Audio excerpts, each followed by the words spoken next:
Hello friends, మనం ఇప్పుడు credit card వాడే వారి గురించి క్రెడిట్ కార్డు లిమిట్లో కొన్ని మార్పులు చేశాయి పలు ప్రైవేట్ బ్యాంకులు. మరి ఆ మార్పులు ఏమిటో ఈ వీడియోలో తెలుసుకుందాం. మీరు కూడా ప్రతి నెల క్రెడిట్ కార్డు వాడుతున్నారా? ఈసారి కూడా బిల్లు చెల్లించకుండా ఆర్బీఐ ఇచ్చిన మారటోరియం మీరు కూడా ఎంచుకున్నారా? అయితే మీ క్రెడిట్ కార్డు లిమిట్ కూడా తగ్గించే అవకాశాలు కనిపిస్తున్నాయి.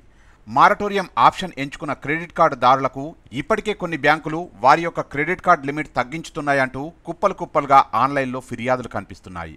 అయితే కొందరి లిమిట్ ఏకంగా 60 నుండి 80% వరకు తగ్గినట్లు కూడా వచ్చాయి. ఉదాహరణకు మీ క్రెడిట్ కార్డు లిమిట్ ₹1,00,000 ఉంటే గనక అందులో 20 నుండి 30 వేల వరకు లిమిట్ ఉంచారు. మహమ్మారి వైరస్ కారణంగా ఇప్పటికే రిజర్వ్ బ్యాంక్ ఆఫ్ ఇండియా 3 నెలల పాటు మారటోరియం విధించిన సంగతి మనందరికీ తెలిసిందే. అయితే ఎవరైతే మారటోరియం ఆప్షన్ ఎంచుకున్నారో వారికి ఈ క్రెడిట్ కార్డ్ లిమిట్ అనేది తగ్గిపోతుంది. ఇది ఒక క్రెడిట్ కార్డ్ దారులకు మాత్రమే కాకుండా personal loans, housing loans, vehicle loans వారు ఈఎంఐ వాయిదా వేసుకుంటే కనుక వారి లిమిట్ కూడా తగ్గించబడుతుంది.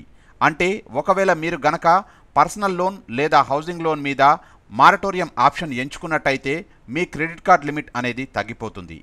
అంతేకాకుండా ఎవరికైతే క్రెడిట్ కార్డ్ లిమిట్ ఎక్కువగా ఉండి వారు ఆ క్రెడిట్ కార్డు వాడేదానికన్నా తక్కువ వాడితే గనక వారి లిమిట్ కూడా తగ్గిపోతుంది. అయితే ప్రస్తుతం మహమ్మారి వైరస్ మూలన ఆర్థిక సంక్షోభం ఎదుర్కొంటున్న పరిస్థితి మనందరికీ తెలిసిందే. దీని మూలంగానే ఆర్బీఐ అన్ని ప్రైవేటు బ్యాంకులకు, గవర్నమెంట్ బ్యాంకులకు మారటోరియం ఆప్షన్ను ప్రకటించింది. అయితే ఇందులో ఎక్కువగా ఆర్థిక ఇబ్బందులు ఉన్నవారు మారటోరియం ఆప్షన్ను ఎంచుకుంటున్నారు.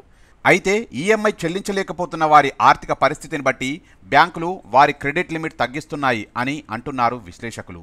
అదేవిధంగా కస్టమర్ క్రెడిట్ కార్డ్ సమీక్షించి లిమిట్ తగ్గించుకునేందుకు పలు బ్యాంకులు ఈ నిర్ణయం తీసుకున్నాయి.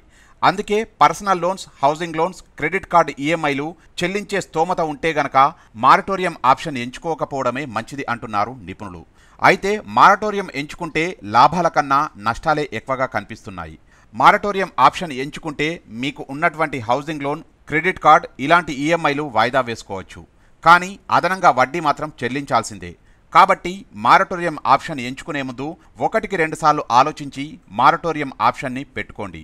Hi, this is MM Srilekha. Please subscribe Public Talk channel. Thank you so much. Hi, this is Anchor Ravi. Hi, it's me Madhavilata. Hello andi, nenu mi Sudugali. Please subscribe to Public Talk TV. Please subscribe to Public Talk TV. Please subscribe to Public Talk TV.